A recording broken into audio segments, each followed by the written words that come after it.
Would you like to accelerate your career and reach your full potential in just minutes a day? Welcome to the LEADx Show with New York Times bestselling author and Inc. 500 entrepreneur, Kevin Kruse. Whether we're leading our team at work or leading our kids at home, there are some things we just shouldn't do. Hello, everyone. I'm Kevin Kruse. Welcome to the LEADx Show, helping you to get 1% better every single day.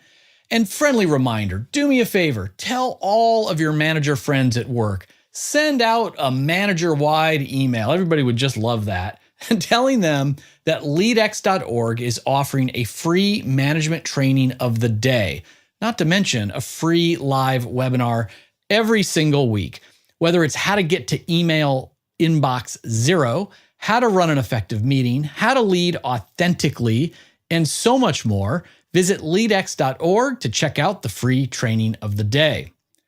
Today in the show, I talked to Amy Morin, who I adore. She actually Skyped me from her houseboat. She's now living down in the Florida Keys, which sounds amazing. We talk about one thing managers shouldn't do, advice for parents, and why we need to praise effort, not results. And that's going to be our challenge of the day. Whether at work or at home, catch someone doing something right, but don't praise, don't recognize the successful outcome. Focus on what it took to get the outcome. Was it their hard work? Was it their attention to detail? Was it their ability to empathize and relate with others, or to stay patient and calm with that angry customer? Praise their activity, not the result. The quote of the day from Frederick Douglass: "It's easier to build strong children than to repair broken men."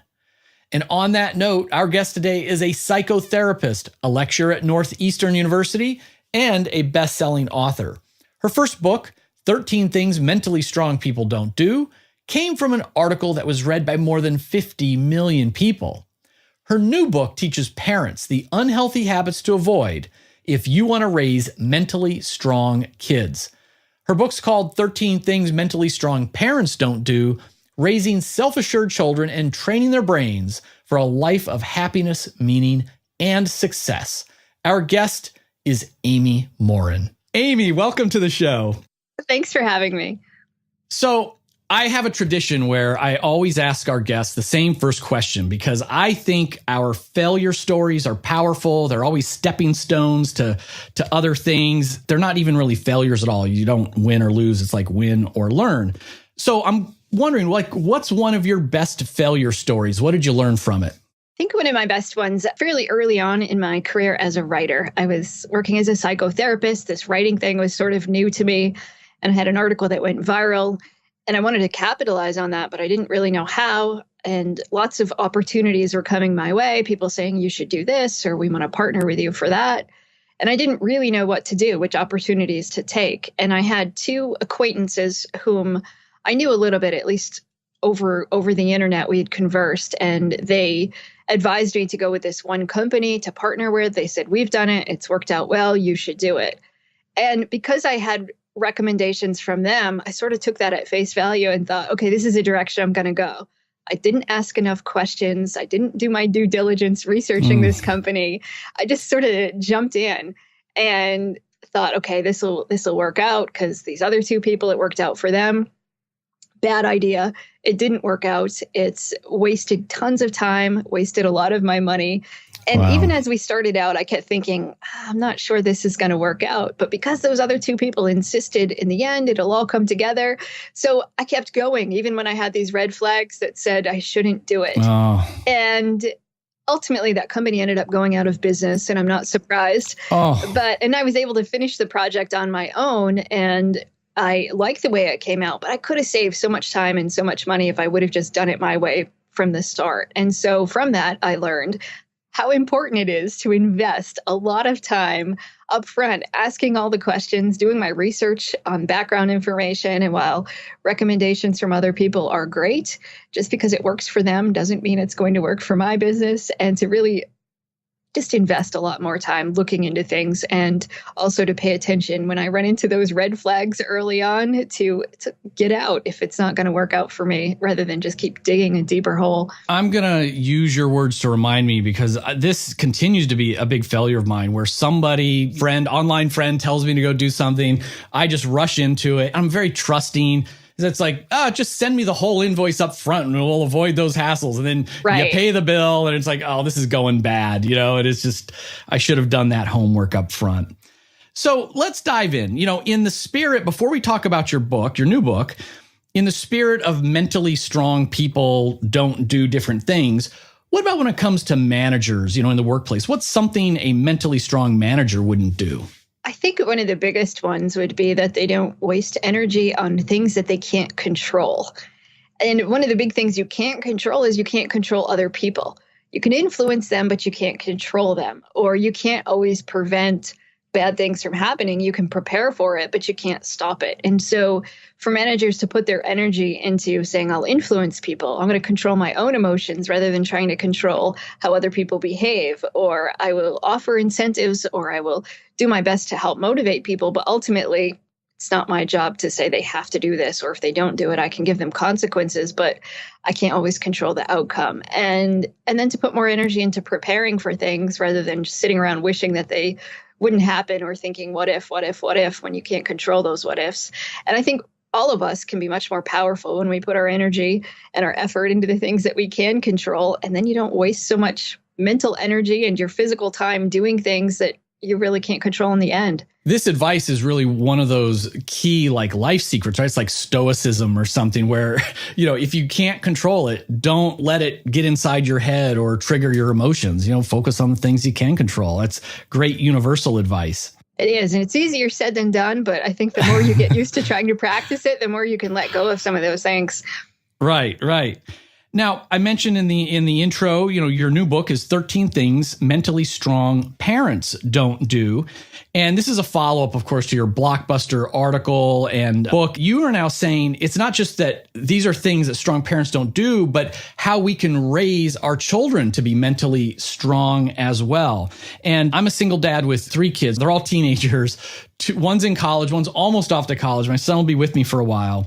And I think I've done a pretty good job, Amy, of being a dad for the last 10 years, kind of raising them, to be mentally strong.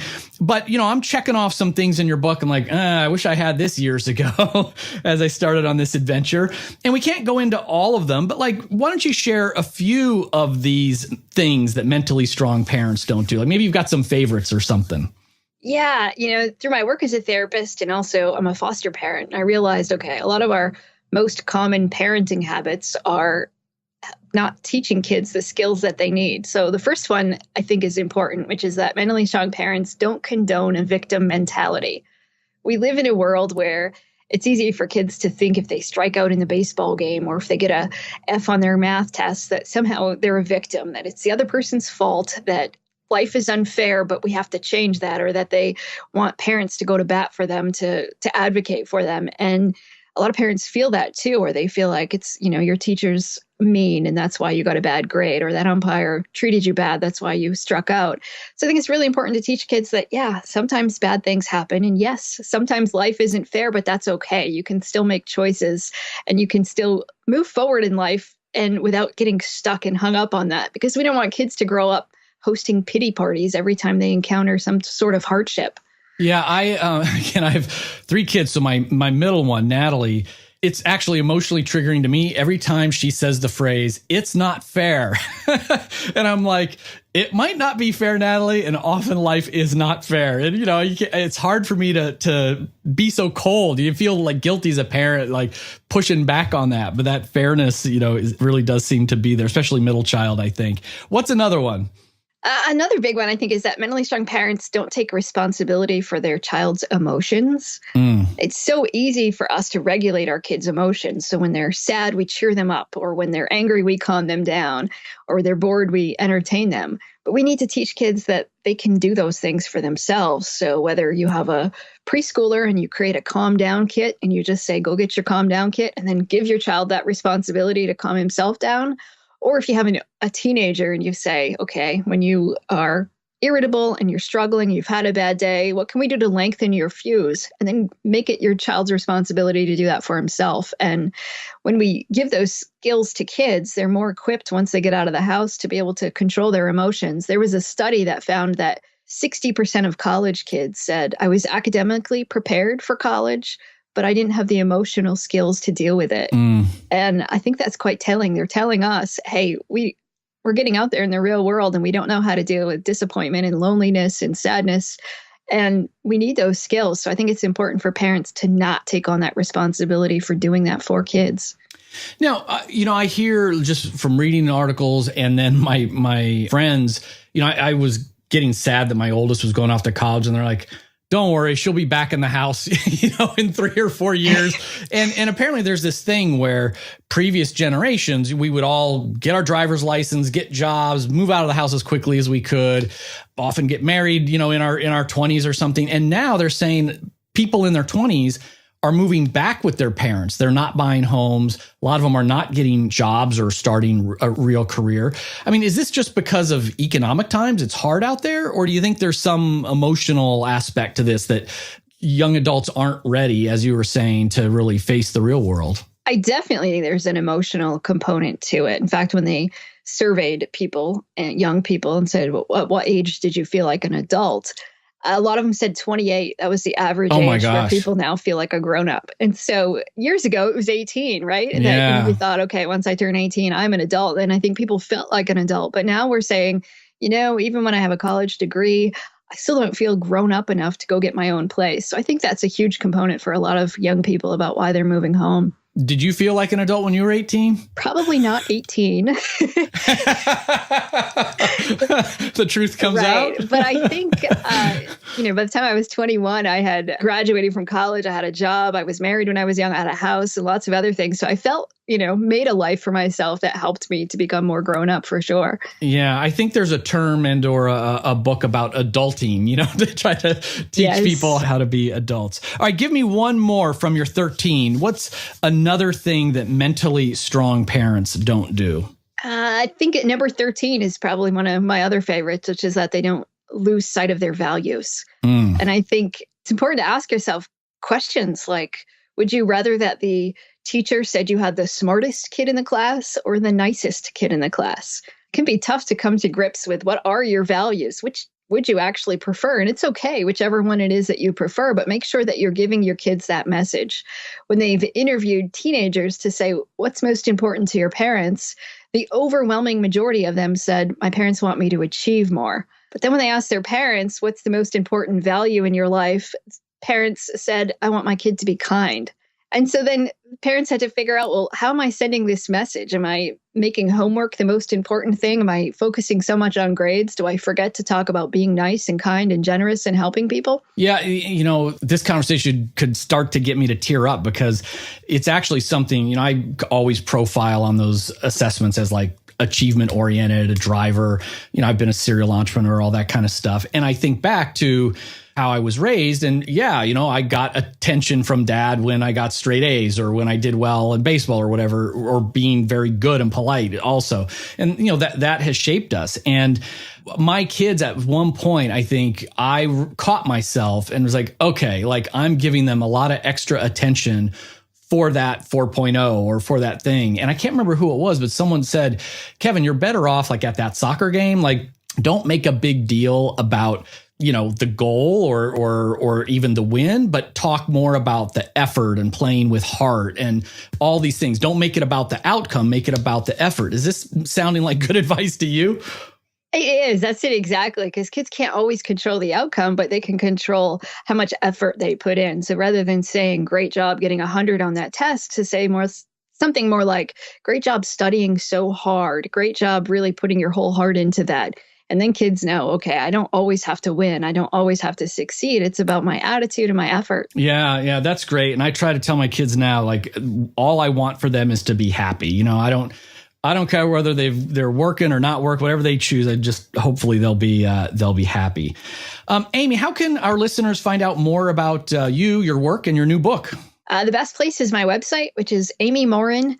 LCSW, as in licensed clinical social worker.com. And we'll make sure we have that in the show notes, of course, and in the articles.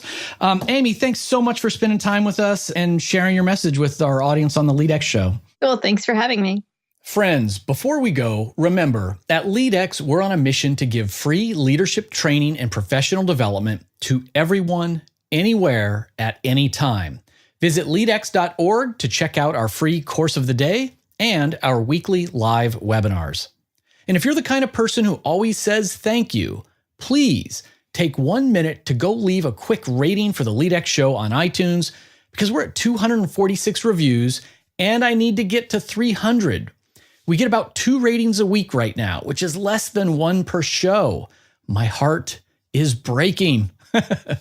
But big thanks to the new reviews that did come in last month from people like M. Shahi, Annette Sky, ZinTim69, Mike 071966, Stacy H331, Kaplan in Carolina, of course, Princess Rose Love, Megahe01, and Living with Intention. Thanks, guys, for taking that 1 minute, going on to iTunes, clicking some stars, and that subscribe button.